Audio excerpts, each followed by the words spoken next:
Sel saraf adalah unit struktural dan fungsional dasar dari sistem saraf.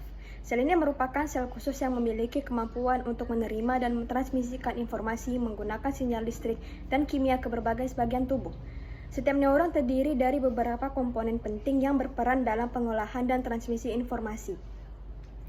Sel saraf bertanggung jawab untuk mentransmisikan sinyal-sinyal listrik yang memungkinkan kita untuk melakukan berbagai aktivitas, yaitu seperti berjalan, berbicara, menelan, bernafas, serta semua aktivitas mental, termasuk berpikir dan belajar, dan mengingat. Tanpa adanya sel saraf, fungsi sistem saraf akan terganggu. Baik, selanjutnya saya akan menjelaskan struktur sel saraf. Nah, secara garis besar, sel saraf terbagi menjadi 3 bagian. Yang pertama ada badan sel atau soma, yang biru ini. Nah, yang kedua ada dendrit, ini seperti akar-akar ini. Dan yang ketiga ada akson. Baik, pertama kali saya akan menjelaskan bagian badan sel atau soma. Badan sel biasanya dikenal sebagai bagian utama dari sel saraf. Nah, definisi soma sendiri yaitu bagian yang mengandung inti sel atau nukleus dan berbagai organ sel, seperti mitokondria, retikulum endoplasma, dan ribosom. Badan sel juga memiliki fungsi dalam sintesis protein dan pemrosesan molekul. Selain itu, badan sel dapat memproduksi neurotransmitter, yaitu zat kimia yang memungkinkan neuron untuk berkomunikasi satu sama lain. Kedua, saya akan menjelaskan dendrit. Nah, dendrit memiliki definisi yaitu serabut pendek dan bercabang yang menyebar dari soma. Fungsi dendrit dalam sel saraf yaitu sebagai penerima sinyal dan informasi dari neuron lain atau sumber-sumber eksternal seperti sel sensorik dan menyalurkan informasi tersebut ke badan sel. Nah, dendrit memiliki banyak tonjolan pendek dan bercabang yang disebut dengan dendritic spines yang dapat memperluas permukaan dendrit untuk menerima sinyal dan informasi dari neuron sekitarnya. Nah, selanjutnya dan yang terakhir ada akson. Akson memiliki definisi yaitu serat panjang, ini yang biru ya, serat panjang yang keluar dari badan sel dan bertindak sebagai jalur penghantar sinyal listrik ke sel saraf lainnya. Biasanya terdapat satu akson per neuron dan panjangnya dapat bervariasi dari beberapa mikrometer hingga 1 meter. Terus, akson memiliki fungsi dalam sel saraf yaitu untuk mengirimkan impuls listrik dari badan sel menuju ujungnya. Ini ujungnya. Yang disebut sebagai terminal akson. Dari sinilah sinyal tersebut kemudian ditransmisikan ke neuron lain. Apabila terjadi gangguan akson seperti diffuse axonal injury, maka tubuh akan kehilangan kesadaran, seperti amnesia, kesulitan bicara, hingga kehilangan kemampuan motorik. Selanjutnya, fungsi-fungsi neuron. Yang pertama, penghantar sinyal listrik. Sel saraf memiliki kemampuan khusus untuk mentransmisikan sinyal listrik dalam bentuk impuls saraf melalui akson. Impuls ini dikirim melalui akson, serat panjang yang berfungsi sebagai jalur penghantar sinyal.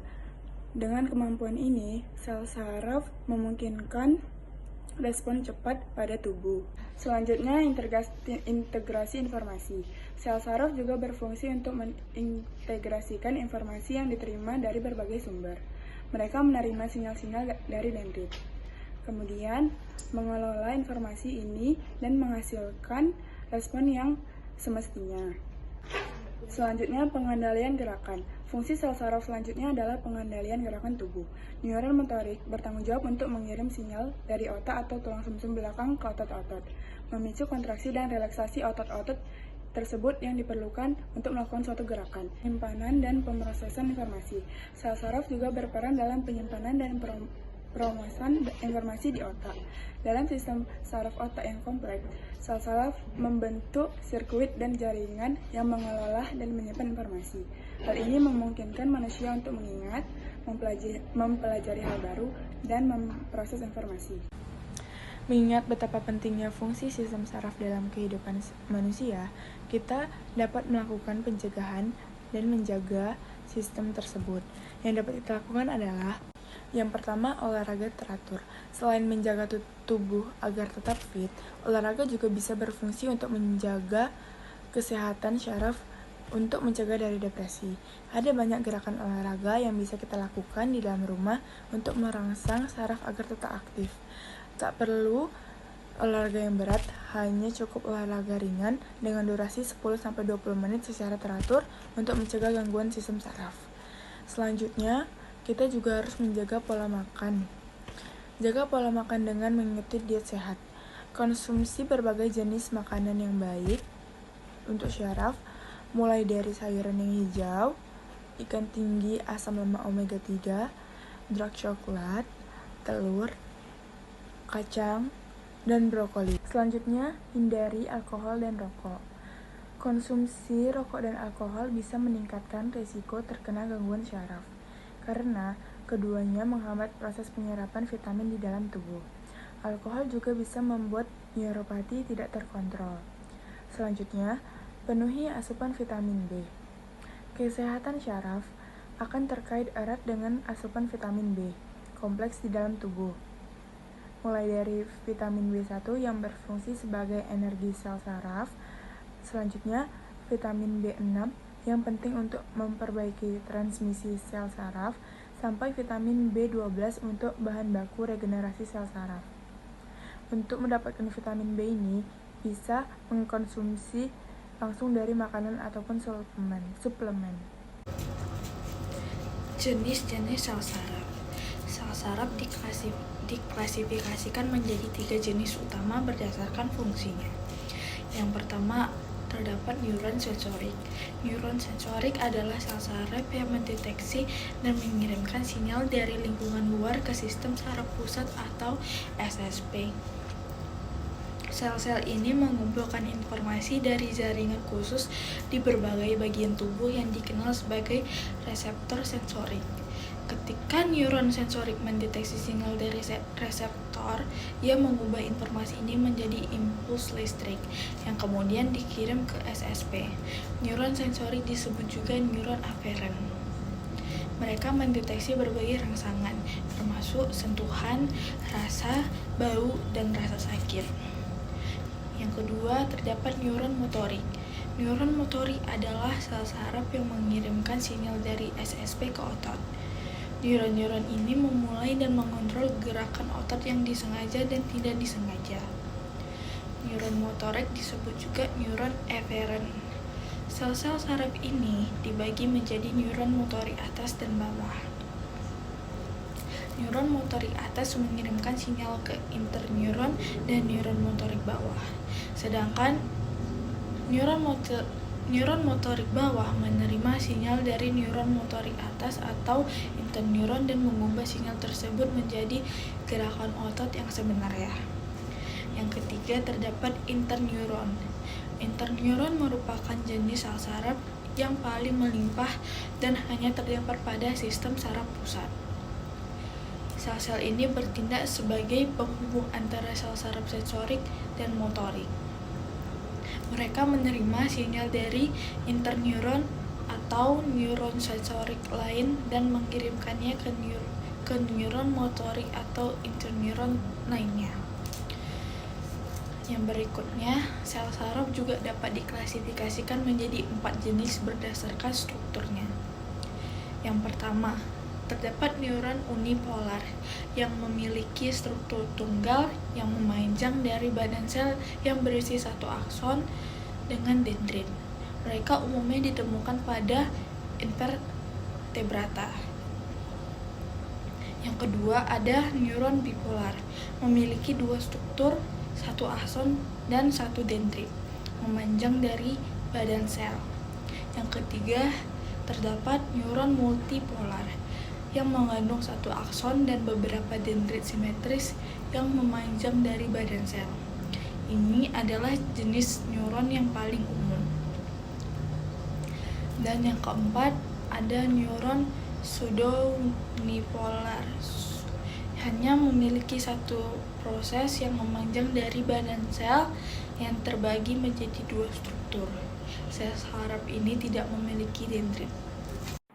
Apa sih penyakit dari akibat kelainan neuron? Nah, kelainan pada neuron dapat menyebabkan berbagai penyakit dan kondisi kesehatan yang serius. Di antaranya ada penyakit Parkinson. Nah, Parkinson merupakan penyakit degeneratif yang menyebabkan kelumpuhan dan kesulitan bergerak. Penyakit ini disebabkan oleh kerusakan pada neuron yang bertanggung jawab untuk mengatur gerakan. Gejala dari Parkinson sendiri yaitu dimulai dengan tremor di satu tangan. Dan gejala lainnya seperti gerakan lambat, kaku, dan hilangnya keseimbangan. Yang kedua ada penyakit Alzheimer. Penyakit Alzheimer merupakan penyakit yang menyebabkan hilangnya memori dan fungsi mental lainnya. Penyakit ini biasanya disebabkan oleh kerusakan pada neuron yang bertanggung jawab untuk menyimpan memori. Penyakit ini membutuhkan diagnosis medis dan penyakit ini dapat bertahan bertahun-tahun hingga seumur hidup. Yang ketiga, sklerosis multiplex. Apa sih sklerosis multiplex itu? Sklerosis multiplex merupakan penyakit autoimun yang menyebabkan kerusakan pada myelin atau lapisan pelindung pada neuron. Penyakit ini menyebabkan kesulitan berbicara, berjalan, dan melakukan aktivitas sehari-hari lainnya. Yang keempat, ada epilepsi atau AYAN. Epilepsi atau AYAN merupakan penyakit yang disebabkan oleh aktivitas tidak normal dalam otak yang menyebabkan kejang. Penyakit ini disebabkan oleh kerusakan pada neuron yang bertanggung jawab untuk mengendalikan aktivitas otak. Gejala dari penyakit ini yaitu selama kejang seseorang melakukan perilaku, merasakan gejala dan sensasi abnormal, kadang-kadang termasuk kehilangan kesadaran. Yang terakhir atau yang kelima, penyakit Huntington. Penyakit Huntington merupakan penyakit yang menyebabkan kelumpuhan dan kehilangan kendali terhadap gerakan. Pengidap penyakit ini biasanya mulai dari umur 30 sampai 40 tahun. Penyebab dari penyakit ini yaitu kerusakan pada neuron yang bertanggung jawab untuk mengatur gerakan. Sel saraf atau yang disebut neuron adalah unit dasar sistem saraf yang bertanggung jawab untuk mengirimkan sinyal listrik ke dalam tubuh. Sel tersebut memiliki berbagai struktur dengan dendrit sebagai penerima sinyal, akson sebagai pemancar, dan ujung saraf yang berfungsi mengirimkan sinyal ke sel atau jaringan tubuh lainnya. Sel-sel saraf penting untuk fungsi kognitif, motorik, sensorik, dan otonom tubuh, dan jadi sel tersebut sangatlah penting bagi kesehatan dan fungsi tubuh secara keseluruhan.